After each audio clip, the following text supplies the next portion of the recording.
Champions trophy ಟೂರ್ನಿಗೆ ಇನ್ನೊಂದೇ ತಿಂಗಳು ಬಾಕಿ. Australia ವಿರುದ್ಧದ ಬಾರ್ಡರ್ ಗವಾಸ್ಕರ್ ಟೆಸ್ಟ್ ಸರಣಿಯನ್ನು ಸೋತಿರುವಂತಹ ಭಾರತಕ್ಕೆ ಈ ಐಸಿಸಿ ಟೂರ್ನಿ ತುಂಬಾನೇ ಇಂಪಾರ್ಟೆಂಟ್ ಆಗಿದೆ. ಬಿಸಿಸಿಐ ಕೂಡ ಈ ಟೂರ್ನಿಯನ್ನು ಪ್ರತಿಷ್ಠೆಯಾಗಿ ತೆಗೆದುಕೊಂಡಿದ್ದು ಬಲಿಷ್ಠ ತಂಡವನ್ನೇ ಕಣಕ್ಕಿಳಿಸೋ ಪ್ಲಾನ್ನಲ್ಲಿದೆ. ಬಟ್ ಟೀಮ್ ಇಂಡಿಯಾ ಮಾತ್ರ ಈವರೆಗೂ ಕೂಡ ಟೀಮನ್ನು ಅನೌನ್ಸ್ ಮಾಡಿಲ್ಲ. Opener, middle order, allrounder, pacer, spinner ಯಾರನ್ನ ಸೆಲೆಕ್ಟ್ ಮಾಡಬೇಕು ಅನ್ನೋ ಕನ್ಫ್ಯೂಷನ್ಸ್ ನಡುವೆ ವಿಕೆಟ್ ಕೀಪರ್ ಯಾರು ಅನ್ನೋ ಬಗ್ಗೆ ಕೂಡ ಚರ್ಚೆ ಜೋರಾಗಿದೆ. ಈ ಚರ್ಚೆ ನಡುವೆ ಮೂವರ ಹೆಸರು ರೇಸ್ನಲ್ಲಿದೆ.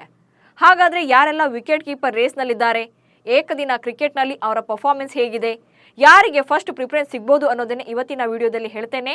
ನಾನು ಶಾಂತ, ನೀವು ಸುದ್ದಿಯಾನದ ಸಬ್ಸ್ಕ್ರೈಬರ್ ಆಗೋದಿಕ್ಕೆ ಮರಿಬೇಡಿ. ಫೆಬ್ರವರಿ 19ರಿಂದ ಚಾಂಪಿಯನ್ಸ್ ಟ್ರೋಫಿ ಟೂರ್ನಿ ಆರಂಭವಾಗಲಿದ್ದು ಪಾಕಿಸ್ತಾನ ಈ ಟೂರ್ನಿಗೆ ಆತಿಥ್ಯವನ್ನು ವಹಿಸ್ತಾ ಇದೆ. ಬಟ್ ಭಾರತದ ಪಂದ್ಯಗಳೆಲ್ಲ ದುಬೈನಲ್ಲಿ ನಡೆಯಲಿವೆ. ಐಸಿಸಿ ಪಂದ್ಯಾವಳಿಗಳಲ್ಲಿ ಅದ್ಭುತ ದಾಖಲೆಯನ್ನು ಹೊಂದಿರುವಂತಹ ಭಾರತ ವಿಶ್ವ ಕ್ರಿಕೆಟ್ನಲ್ಲಿ ಪ್ರಬಲ ಶಕ್ತಿಯಾಗಿದೆ. ಹೀಗಿದ್ರೂ ಕೂಡ 2017ರ ಚಾಂಪಿಯನ್ಸ್ ಟ್ರೋಫಿ ಮತ್ತು 2023ರ ಏಕದಿನ ವಿಶ್ವಕಪ್ನಲ್ಲಿ ಆದ ಸೋಲು ಇನ್ನೂ ಕೂಡ ಭಾರತದ ಅಭಿಮಾನಿಗಳನ್ನ ಕಾಡ್ತಾ ಇದೆ. ಈ ನೋವಿನಿಂದ ಹೊರಬರೋಕೆ ಚಾಂಪಿಯನ್ಸ್ ಟ್ರೋಫಿ ಟಾನಿಕ್ ಆಗೋದ್ರಲ್ಲಿ ಡೌಟೇ ಇಲ್ಲ. ಬಟ್ ಟೂರ್ನಿಯಲ್ಲಿ ಭಾರತ ಹೇಗೆ ಪರ್ಫಾರ್ಮ್ ಮಾಡುತ್ತೆ ಅನ್ನೋದೇ ಮ್ಯಾಟರ್ ಆಗುತ್ತೆ. ಹೀಗಾಗಿ ಬಿಸಿಸಿಐ ಅಳೆದು ತೂಗಿ ತಂಡವನ್ನ ಕಟ್ತಾ ಇದೆ.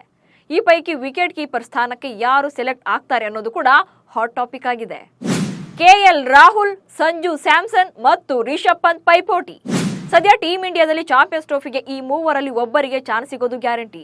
ಸಂಜು ಸ್ಯಾಮ್ಸನ್, ಕೆಎಲ್ ರಾಹುಲ್ ಮತ್ತು ರಿಷಬ್ ಪಂತ್ ಮೂವರು ಕೂಡ ವಿಶಿಷ್ಟ ಕೌಶಲ್ಯಗಳನ್ನು ಹೊಂದಿದ್ದು ತಂಡದ ಮೇಲೆ ಪರಿಣಾಮ ಬೀರುವಂತ ಆಟಗಾರರಾಗಿದ್ದಾರೆ. ಬ್ಯಾಟ್ ಹಿಡಿದು ತಂಡಕ್ಕೆ ರನ್ಗಳನ್ನ ಕಟ್ಟಿಕೊಡೋದ್ರ ಜೊತೆಗೆ ಸ್ಟಂಪ್ಗಳ ಹಿಂದೆ ನಿಂತು ಚಾಣಾಕ್ಷತನದಿಂದ ಫೀಲ್ಡಿಂಗ್ ಕೂಡ ಮಾಡಬೇಕಾಗುತ್ತೆ. ಪ್ರಸ್ತುತ ಟೀಮ್ ಇಂಡಿಯಾದ ಬೇರೆ ಬೇರೆ ಫಾರ್ಮ್ಯಾಟ್ಗಳಲ್ಲಿ ಈ ಮೂವರು ಕೂಡ ಸ್ಥಾನವನ್ನು ಪಡಿತಾ ಇದ್ದಾರೆ. ಆಯಾ ಪಂದ್ಯಗಳಲ್ಲಿ ಉತ್ತಮ ಪ್ರದರ್ಶನವನ್ನೇ ನೀಡುತ್ತಿದ್ದಾರೆ.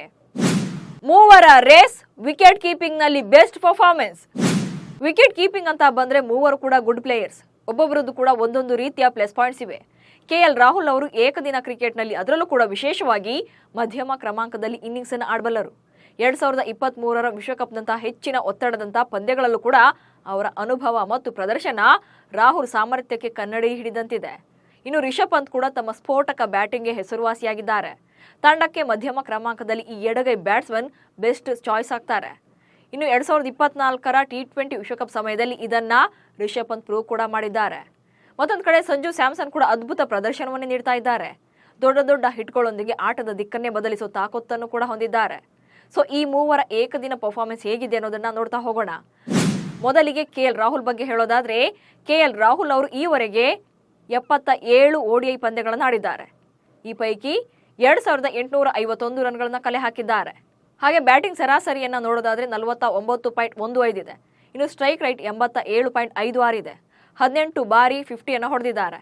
ಹಾಗೆ 7 ಸಲ ಸೆಂಚುರಿ ಕೂಡ ಬಾರಿಸಿದ್ದಾರೆ. ಹೀಗೆ ರಾಹುಲ್ ಅವರ ಈ ನಂಬರ್ಸ್ ನೋಡಿದಾಗ ಅವರ ಅನುಭವ ಮತ್ತು ಒತ್ತಡದಲ್ಲಿ ಪ್ರದರ್ಶನ ನೀಡುವಂತಹ ಸಾಮರ್ಥ್ಯ ಮಧ್ಯಮ ಕ್ರಮಾಂಕದಲ್ಲಿ ಸೂಕ್ತ ಆಯ್ಕೆ ಅನಿಸುತ್ತೆ. ಕೀಪರ್ ಮತ್ತು ಬ್ಯಾಟರ್ ಆಗಿ ಅವರ ಎರಡೂ ಪ್ರದರ್ಶನ ಚೆನ್ನಾಗಿ ಇದೆ. ಇನ್ನು ರಿಷಬ್ ಪಂತ್ ಬಗ್ಗೆ ಈ ಸ್ಟ್ರಾಟಜಿಯನ್ನು ನೋಡೋದಾದ್ರೆ, ರಿಷಬ್ ಪಂತ್ ಅವರು ಈವರೆಗೂ ಕೂಡ 31 ಏಕದಿನ ಪಂದ್ಯಗಳನ್ನು ಆಡಿದ್ದಾರೆ. ಈ ಪೈಕಿ ಒಟ್ಟಾರೆ 871 ರನ್ಗಳನ್ನು ಕಲೆ ಹಾಕಿದ್ದಾರೆ. ಅವರ ಸರಾಸರಿ 33.50 ಇದೆ. ಇನ್ನು ಸ್ಟ್ರೈಕ್ ರೇಟ್ 106.21 ಇದೆ. 5 ಸಲ 50 ಹೊಡ್ಕೊಂಡಿದ್ರೆ ಒಂದೇ ಒಂದು ಬಾರಿ ಮಾತ್ರ ಶತಕವನ್ನ ಸಿಡಿಸಿದ್ದಾರೆ. ಹೀಗೆ ಪಂತ್ ಅವರ ಪ್ರದರ್ಶನ ನೋಡ್ತಾ ಇದ್ರೆ ಮಿಡಲ್ ಆರ್ಡರ್ ನಲ್ಲಿ ಹೊಡಿಬಡಿ ಸ್ಟೈಲ್ ನಿಂದ ಇಡೀ ಪಂದ್ಯದ ದಿಕ್ಕನ್ನೇ ಬದಲಿಸೋ ಕೆಪಾಸಿಟಿ ಅವ್ರಿಗಿದೆ.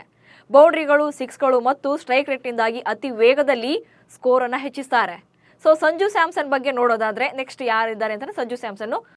ಸೊ ಅವರ ಪರ್ಫಾರ್ಮೆನ್ಸ್ ಹೇಗಿದೆ ಅನ್ನೋದನ್ನ ನೋಡೋದಾದ್ರೆ, ಸಂಜು ಸ್ಯಾಮ್ಸನ್ ಅವರು ಈವರೆಗೂ ಕೂಡ 16 ಏಕದಿನ ಪಂದ್ಯಗಳನ್ನು ಆಡಿದ್ದಾರೆ. ಅದರಲ್ಲಿ 510 ರನ್ಗಳನ್ನು ಕಲೆ ಹಾಕಿದ್ದಾರೆ. ಅವರ ಸರಾಸರಿ 56.66 ಇದೆ. ಇನ್ನು ಸ್ಟ್ರೈಕ್ ರೇಟ್ 99.60 ಇದೆ. 3 ಸಲ 50 ಹೊಡ್ಕೊಂಡಿದ್ರೆ ಒಂದು ಸೆಂಚುರಿ ಕೂಡ ಅವರ ಹೆಸರಲ್ಲಿದೆ.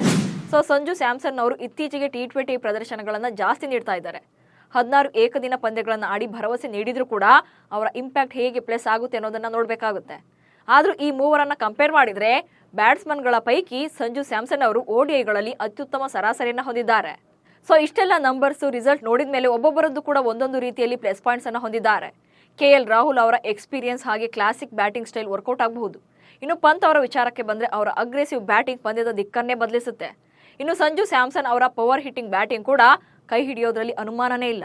ಸೊ ಎಲ್ಲರೂ ಕೂಡ ಬೆಸ್ಟ್ ಎನ್ನುವಂತೆ ಇದ್ದಾರೆ. ಹೀಗಾಗಿ ಅಂತಿಮವಾಗಿ BCCI ಯಾರಿಗೆ ಮಣೆ ಹಾಕುತ್ತೆ ಅನ್ನೋದನ್ನ ಕಾದು ನೋಡಬೇಕು.